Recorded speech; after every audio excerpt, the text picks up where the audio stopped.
तथ्यों को छिपाकर अरविंद केजरीवाल ने अभिषेक मनु सिंघवी को सुप्रीम कोर्ट दौड़ा दिया कि दिल्ली जल बोर्ड का 3000 करोड़ दिलवाया जाए। आतिशी मरलेना ने दिल्ली में पानी की कमी का रोना रोते हुए मुख्य सचिव पर निशाना साधा और उन्हें विधानसभा में पेश होने का आदेश दे डाला। लेकिन पता चला है कि ये सब आम आदमी पार्टी की सियासत भर थी। आरोप लगाओ, मजे में बैठकर अपनी दुकान चलाओ। लेकिन इस बार मुख्य सचिव ने आतिशी मरलेना और अरविंद केजरीवाल को यह कहकर उनकी हवा निकाल दी कि इस सरकार ने पिछले 2 सालों में बजट में आवंटित रकम खर्च ही नहीं की। आतिशी मरलेना इसके पहले तक दिल्ली जल बोर्ड की परियोजनाओं के लिए फंड जारी नहीं करने को लेकर मुख्य सचिव और उपराज्यपाल पर निशाना साध रही थीं।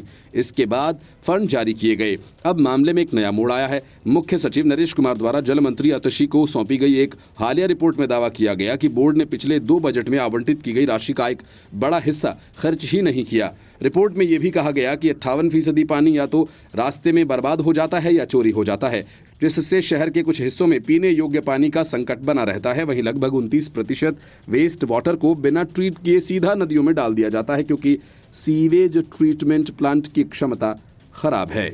दस्तावेजों के अनुसार दिल्ली सरकार ने 2022-23 में दिल्ली जल बोर्ड के लिए 7,607 करोड़ रुपए अलग से रखे थे, जिसमें ऋण और अनुदान के रूप में 3,206 करोड़ रुपए, वेज और मीन्स के तौर पर 900 करोड़ रुपए, वाटर सब्सिडी के लिए 466 करोड़ रुपए शामिल हैं। कम खर्च के कारण संशोधित अनुमान के बजट को घटाकर 4,657 करोड़ रुपए कर दिया गया। केवल बोर्ड के 4,572 करोड़ रुपए का उपयोग कर सकी, जिसमें 3,035 करोड़ रुपए बजट अनुमान का लगभग 40% खर्च ही नहीं हुआ। 2023-24 बजट में सरकार ने दिल्ली जल बोर्ड के लिए 6,339 करोड़ रुपए आवंटित किए, जिसे संशोधित अनुमान में बढ़ाकर 6,505 करोड़ रुपए कर दिया गया। 9 मार्च तक दिल्ली जल बोर्ड केवल 3,832 करोड़ रुपए ही खर्च कर पाया। रिपोर्ट में लिखा है कि 2015-16 में सरकारी खजाने से 28,400 करोड़ रुपए से ज्यादा की राशि मिलने के बावजूद मंजूर शर्तों के अनुसार पैसों का इस्तेमाल नहीं किया जा रहा।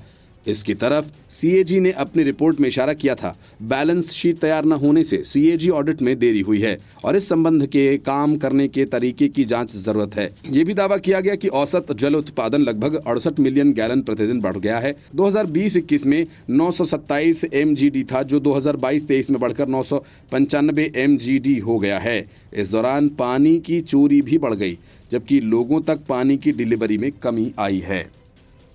Bureau report, news of India.